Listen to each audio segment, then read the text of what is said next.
Pavarësisht diplomës apo aftësive profesionale, hendeku I pagave mes burrave dhe grave në Shqipëri mbetet I thellë. Pabarazia është e dukshme edhe në sektorin publik, ku meshkujt rezultojnë se paguhen 10% me paga më të larta se sa gratë. Vetëm në OJF, pagat e grave janë 1% më të ulta se sa të burrave, ndërsa në disa kompani të tjera shkojnë në 37% më të ulta. Cilët janë faktorët që ndikojnë në krijimin e një hendeku të tillë? Çfarë mund të bëhet për ta zbutur sadopak atë dhe a do të vijë një ditë kur ne të mos jemi të diskriminuara në paga në raport me burrat? Do të flasim gjërësisht me të ftuarën në studio, është pedagogja në Fakultetin e Shkencave Sociale në Universitetin Evropian të Tiranës, Irena Myzeqari. Përshëndetje, mirëmëngjes. Kënaqësi që u kam në studio. Edhe për mua. Sipas Instat, paga mesatare mujore për meshkujt është 47.600 lekë, ndërsa për gratë afro 43.000, me një diferencë prej rreth 5.000 lekësh. Në sektorin publik rezulton të paktën sipas këtij raporti se burrat pagohen 10% më shumë se sa gratë. Si mund të ndodhë kjo? Si shpjegohet? Teksa për në sektorin privat është e perceptueshme, po në sektorin publik. Shteti, le themi, është një nga ato kyçet e pushtetit patriarkal që mban në këmbë gjithë atë, le themi, mban në këmbë gjithë të diskriminim që neve sapo folëm. Historikisht gruaja, duke qenë se ka qenë e lidhur me privaten, ka qenë e lidhur me shtëpinë, të ardhurat e saj nuk janë, le themi, nuk janë marrë si kontributi mirëfillt për ekonominë. Më mbrapa u kuptua që edhe ajo koha që ajo argjonte në shtëpi, në të vërtetë ishin të ardhura për familjen, por dhe për shtetin, pa diskutim dhe kanë filluar të llogaritin tëra. Po ajo që ndodhi është kur gruaja u përfshi në punë, pra u bë pjesë e publikes, ajo që ndodhi ishte se sërish kushtet me të cilat ajo u përfshi ishin, le themi, të pabarabarta dhe u prit që ashtu si në shtëpi të mbeteshe kontributi vetëm në shtëpi dhe kur të hynte te kjo sfera publike, kontributi I saj, le themi, të mbeteshe dytësor dhe po ashtu të vlerësoheshe dytësor. Dhe në këtë mënyrë, le themi, vlerësimi I ulët mbi punën që bën gruaja si aktor social, pa diskutim që faktohet ose dokumentohet dhe me përqindjet e ulta të pagës që ajo zë ose me pozicionet e ulta që ajo zë në organigramat edhe në hierarkitë e ndryshme institucionale, private që ofshin këto apo shtetërore. Duket se nuk merret as pak në konsiderat si diploma, ashtu edhe aftësia profesionale, teksa përcaktohet paga për një burr apo një grua për të njëjtin vend pune. Studimet tregojnë që neve përbëjmë numrin më të lartë të diplomuarve dhe le themi jemi ato më mirë të kualifikuarat, më të mençurat, me notat me rezultate më të larta. Në momentin që hymë në tregun e punës, ndodh le themi një kalim I peshorës ku pushtetin fillojnë ta marrin gratë. Dhe thash, vlen ajo që thash edhe herën e parë, të gjitha organizatat në botë e shfaqin këtë lloj hendeku dhe nuk është thuash e paçbëshme deri diku, sepse janë disa pengesa si muri më mësor, tavani I qeltë, të cilat I përcaktojnë gruas që shkoti deri këtu mund të zhvillohesh dhe nuk e mundësi për të ecur më tej. Që do thotë edhe mundësitë tua për të rritur në pagë mbeten të kufizuar pikërisht nga këto pengesa të cilat nuk I kemi vendosur ne, por duket sikur janë të natyrshme dhe hajde diskutojmë pastaj për natyrshmërinë. Statistikisht duket se OJF-t I trajtojnë shumë më mirë gratë në pagesë, kanë një hendek, një diferencë prej vetëm 1% me burrat. Ku janë sektorët e tjerë ku gratë janë? Ka sektor ku gratë janë më të avantazhuara, që paguhen më mirë? Studimet tregojnë që ose nismat e reja që janë marrë në ekonominë ose ku diun në ndërmarrje tjera ose edhe në OJF tregojnë që përjepet prioritet gruas në sensin që është kuptuar që kontributi I saj është I rëndësishëm, është kontribut shumë I vlefshëm dhe le themi njerëzit po fillojnë të mendojnë që nuk pasen një dallim kaq të madh midis punës që bëjnë burrat edhe gratë. Nëse ne duam ta çojmë këtë gjë përpara, duhet I vlerësojmë të dy këta një lloj, sepse nëse mungon një reaktor, do mbetet diçka e çal. Kështu që më mirë t'i fuqizojmë të dy, t'japin të dy maksimumin, të shfrytëzojmë maksimalisht potencialin e tyre dhe kështu. Ajo që unë kuptoj dhe studimet e tregojnë është se tani më gruaja po evidentohet si faktor ekonomik. Që do të thotë kjo? Që ajo ka potencialin për të siguruar të njëjtat të ardhurat që si e burri dhe nuk ka diferencime për shkak të gjinisë ajo nuk mund të bëj ose nuk mund të realizojë diçka. Le të themi ky paragjykim duket sikur po humbet, por zhduket sepse vazhdon të prevalojnë disa vende, por kjo jep mundësi asaj që t'japi prova të suksesit saj akademik fillimisht, por edhe profesional që ajo mbart. Nëse krahasojmë Shqipërinë me vendet e tjera të rajonit, Si është raporti, si rezulton? Ne jemi shumë keq. Jemi më keq se sa fshinjët. Jemi më keq, nuk është ideja për të thënë që neve jemi më keq në gjithçka.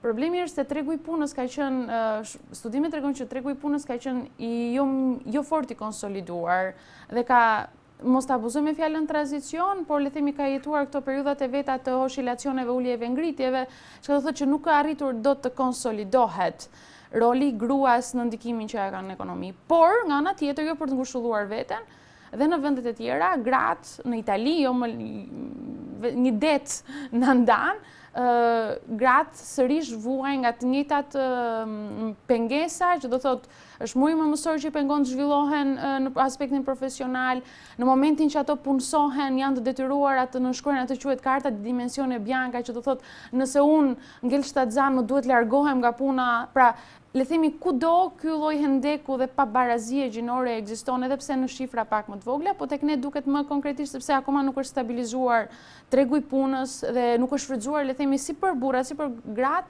aspekti dhe potenciali i tyre profesional. Statistikisht në çfarë vendi gratë trajtohen mirë, njësoj si burrat sa i përket pagës? Kush është vendi që që konsiderohet si model? Vendet si model gjithmonë janë konsideruar vendet skandinave. Le themi ato e mundohen që të ruajnë atë parimin 50-50. Aty s'ka pabarazi? Hajde diskutojmë pabarazit, sepse unë mbroj qasjen që pabarazit janë më tepër, nuk do të shohim në aspektin ekonomik, janë dhe shumë kulturore. Pra mund të ndryshoj aspekti ekonomik, neve mund të jemi 50-50 në parlament, në administrat, po ideja është unë mund të jem 50-50 në administrat, po ideja nëse unë zë 50 në pozicioneve të ulta dhe 50 e pozicioneve të epërme, pra pozicione drejtuese zjen nga burrat, ne thellë prap kemi një diskriminim i cili sado që ruan shifrat. Megjithatë këto janë objektive se jo detyrimisht 50 që është e vlefshme për të mbajtur atë numër, atë pozicion. Por studimet tregojnë, le themi që vendet nordike edhe gender gapi, dokumentacioni që del nga OIF të ndryshme botërore tregojnë që vendet nordike kanë, le themi, përqindje më të lartë barazisë në shumicën e fushave sociale, midis burrit dhe gruas. Dhe vendet ku ka më shumë diskriminim në raport me pagat? Përfshihemi ne në ato vende? Patjetër. Uroj të jemi? Jo, përfshihemi në ato vende dhe le themi hym tek lista është e verdhë në veri edhe vjen dhe skuqet dal nga dal për në jug, që do thotë edhe ne hym tek ato vende ku barazia ose më saktë gjinia hyn si një variabël shumë i rëndësishëm për saktimin e shumë detyrave, roleve që neve më ndërmarrim në hapësirën publike dhe pa u ndalur vetëm tek paga, por edhe tek momenti i gjetjes së një vendi pune. Po. Ka diskriminim mes burrave dhe grave? Nëse kompani të caktuara ofrojnë një vend pune, janë më të predispozuar për të punësuar burrat në ato vend se sa gratë, nëse ofrohen të dy për të njëjtin vend? Jo më larg se para një jave në Britani ndodhi një incident që ishte shumë funny, por që tregoj diçka për shoqërinë botërore. Dhe kjo mund ta përgjithësojmë edhe për Shqipërinë, pastaj zonja le themi u pezullua nga puna sepse kishte ardhur në ambient e punës pataka. Dhe kishte ardhur me këpucë të sheshta si ajo ndiheshe më rahat, por kjo përbëi problem për kompaninë dhe ajo doli jashtë nga kompania, çka shkaktoi një lëvizje shumë të madhe në britanik sociale dhe më në fund kompania ndryshoi ligjet e saj të brendshme dhe tha që shikoj njerëzit mund të vinë me si të duan të veshur. Burri asnjëherë nuk do të kishte këto problemesh. Pra le themi që në momentin e parë ishte një kompani që prezantohej me imazhin e jashtëm? Jo, ishte pjesë e etikës, por jo detyrimisht mbajtja apo jo e takave për të cakton profesionalizëm, nuk e justifikonte. Një burri nuk do t'i kërkosh kurrë një gjë e tillë. Dhe që do thotë nëse neve na kërkohen që tek paraqitjet që tek imazhi jemi kaq strikt në aspektet që kërkojmë, imagjinoni se ç'a ndodh më pas, le themi për kulturën organizative që është brenda një kompanie. Studimet, qasjet kritike në komunikimin organizativ thonë që gratë janë ato që vuajnë më tepër nga hierarkia, sepse gjithmonë zën vendet më të vogla dhe kur konkurrojnë për të njëjtin vend, priren më tepër që burrat ta marrin atë se sa një grua. Për shkak edhe atyre të klisheve të famshme që ekzistojnë, që shiko, këtë gjë e bën mirë një burr dhe këtë gjë e bën mirë një grua, vetëm se kjo lista duket sikur është bërë e madhe dhe burrat bëjnë shumë gjëra mirë ndërsa ne bëjmë pak gjëra. Hajde ta diskutojmë pastaj se ka shumë probleme. Pra diskriminimi ekziston sa i përket pagave edhe jashtë kufive. është ende i thelluar. Po, pa diskutim. Çfarë mund të bëhet për ta zbutur sadopak atë? Ndekun e pagave?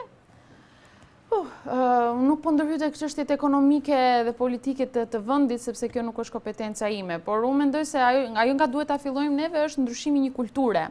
Çka do thotë që edhe gratë dashur pa dashur kur vjen e konkurrojnë për një vend pune, nisen me paragjykimin ose nën vete e kanë atë stereotipin që shiko, unë do vete të konkurroj, por gjasa që ta marr janë pak sepse unë kam 1, 2, 3 limitime ose pengesa që nuk ma lejojnë. Që kryesisht është për kujdesi për fëmijët dhe familjen. Për kujdesi për fëmijët, familja, ti nuk mund të jesh në dispozicion të plotë të kompanisë e kështu me radhë. Ajo që duhet ndryshojë është kjo. Edhe duhet kuptojë që murimi mësor nuk është pengesë, nuk ka le themi lindësh fëmijë është dhuratë që ty të bëhet dhe kjo nuk duhet kthehet ty në pengesë profesionale dhe aq që të lërë ty mbrapa dhe duhet ndryshojë le themi ai edukimi që ne marrim që në gjenezë ku dhe prindi duhet jetë ai i pari që i thotë shikoni, nuk ka një dallim midis djalit time dhe vajzës time, të dy janë ta dhe të dy nesër mund të ecin paralelisht në profesion, në karrierë dhe nuk ka asgjë të keqe dhe asgjë të ububushme, sikur vajza të bëhet të ecë pak më shumë në karrierë apo pak më shumë djali. Kush punon më fort, shanset duhet jenë të barabarta. Edhe çësia e feminizmit të mbron, nuk bën diskriminim, nuk kërkon të marrë pushtet tek burrat, por thotë diçka thjesht, mundësitë janë për të gjithë, ti shfrytëzojnë të gjithë dhe secili të jap më të mirën e vet. Në fakt, nëse analizohet e curia ndër vite, gratë po fitojnë gjithnjë më shumë terren. Në 2 dekadat e fundit pjesëmarrja e gruas në tregun e punës është rritur me 8%, ka arritur në nivelin e 63%-ve. Në fakt, burrat janë ende më mirë, janë në nivelin e 75%-ve. A parashikohet se ndonjëherë nuk do të ketë më diferencim gjinor? Kemi arritur ta parashikojmë? Është shumë larg? Jo, shumë larg, sepse është në mënyrë, le themi janë disa elemente të brendësuara kulturore që ne me cilat neve rritemi dhe duhet të kalojnë disa breza të cilat e edukojnë disa breza të tjerë ndryshe dhe këto hendeqe të zhduken. Pa diskutim, gruaja në 2 dekada është rritur vetëm 8%. Shumë pak, që tregon që historia dhe shoqëria lëviz ka shumë ngadalë në këtë aspekt. Pa diskutim disa luftra janë fituar. Do me thënë, letimi koshien, mos të radikalizojmë dhe të bëhemi kritik ndaj gjithçka, disa gjëra janë fituar.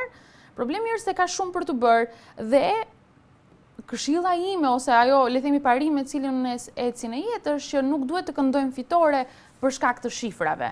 Shifrat nuk thonë shumë. Mbeten thjesht aty, janë shumë të ftohtë, është shumë herë më dinamike hapësira publike, është shumë herë më dinamike skena sociale, shumë herë më dinamike ambienti punës. Nëse neve tundim flamurin e shifrave, gjasat janë që të pengojmë veten tonë fillimisht dhe pastaj duhet ta nisim nga vetja ndryshimin. Gjithmonë, është klishe kjo, po se nisim nga vetja nga ku. Veçanërisht në këtë rast, në raport me burrat. Faleminderit që ndat me ne këtë mëngjes. Ishte kënaqësi.